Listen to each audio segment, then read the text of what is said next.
Today, let's look at 3 subtle ways your parents may be controlling you.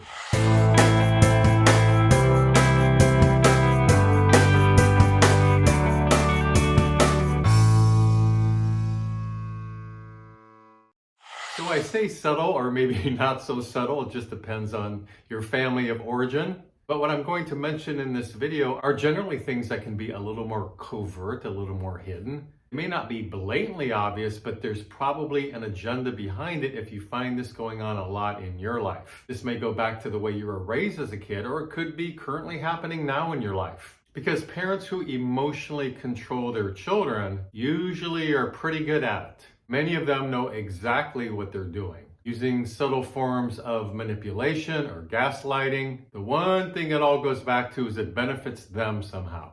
It's not in the best interest of the child. And by 3 random examples, I mean there's many ways, clever techniques parents can use to manipulate a child. But I tried to focus on 3 that I see a lot as a therapist.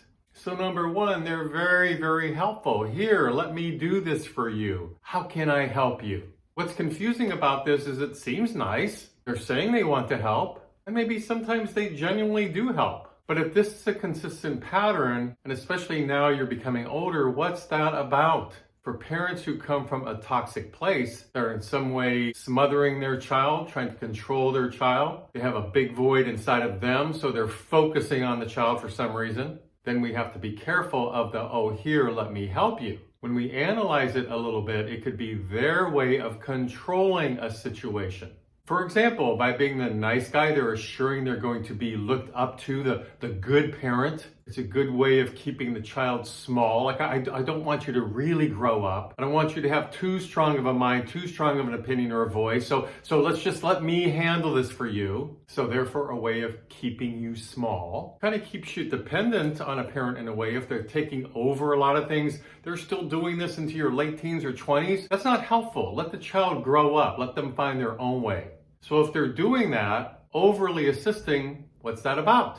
Perhaps it's the message of, here, think what I think. Do as I do. Which the message is, don't really have a mind of your own. I'm the one who knows better. Which hopefully then, in the parent's mind, may cause adoration. I'm the one who knows better. So the child begins to learn, well, I have to go to my mother or my father because they know better. This can be an unconscious belief that just permeates itself unless we deal with it on this level. When a parent creates this general air of codependency in their own child, then it's a subtle way of getting in there and putting their claws, maintaining their claws on one of their children. They tell their friends, my child just adores me. I've led them so well in their life. I've helped them with absolutely everything. So it also can become a bragging point.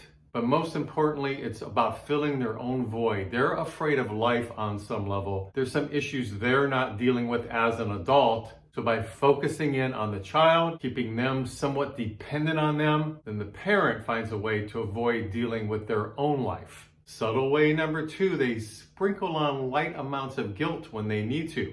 Now, I'm not talking about heavy-duty guilt. That's for another video. Because remember, I'm talking about more subtle ways. So it can be very hidden, also covert, but they're playing the martyr on some level, and it's being done for a reason. Because through different levels of guilt, it's a way to control their child. Child's going to capitulate or give in because they don't want to tolerate that feeling of guilt. Guilt's a tough one. A lot of people want to avoid guilt when in reality it's just a feeling is all it is. It comes and goes, but people get really afraid of dealing with or feeling guilt. And generally the parent knows that they kind of gotcha if they can use guilt. They see the child's facial expression change. They see the child begin to want to figure it out to help the parent. Oh yes, you are the best. What can I do for you, mommy or daddy? So they know guilt works. I've tried my best for you. I've given you my all. What more can I do? Which really means do what I want.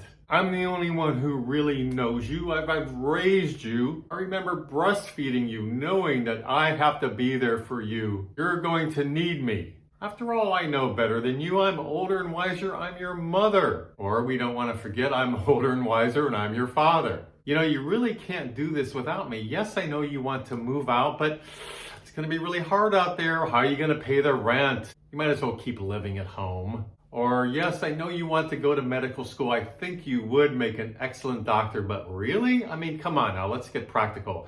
Do you really think you're smart enough to pursue a degree in medicine? Oh, come on, save that for those people who really can do it. Talk about sabotaging their own child, and they're doing it for a reason. They don't want to be alone. They want to keep you in some sort of control. They want you nearby. They don't want to look at their own life, examine their own stuff, so they have to latch onto a child. And these are the subtle ways they can do it. Basically, you can see that no matter what you present, no matter what you say as a child, they're not going to see things from your point of view. They're always going to have an excuse. They'll flip-flop it somehow. They'll twist it around on you. They may initially agree, you know what, you have a good point there, but come on, daughter. You know you always said that we're going to go on that one-year camping trip. Now, how are we going to put that off? You promised me we'd go. So again, they're making it be all about them instead of focusing on the child's needs and helping them find their wings. And of course, you just never really have seemed to appreciate me. I don't know what to do. What more can a mother or a father do? And lastly, the third subtle way of controlling a child is they're continually seeing you as the little child, the one who will never grow up. You're the little kid, and you feel that energy, and you can tell by the way they frame things, say things, you're never going to be an equal to them, a peer, which of course you are, and you will be as you mature. You'll even outgrow them more than likely. But they're not going to see it that way, and they're going to treat you like you're the little boy or girl. It's important that they keep you small that way. They have to view you and talk to you as a little child. They even introduce you that way. Oh, look at my little Johnny. Come meet my little Johnny, even though Johnny's a 27-year-old man.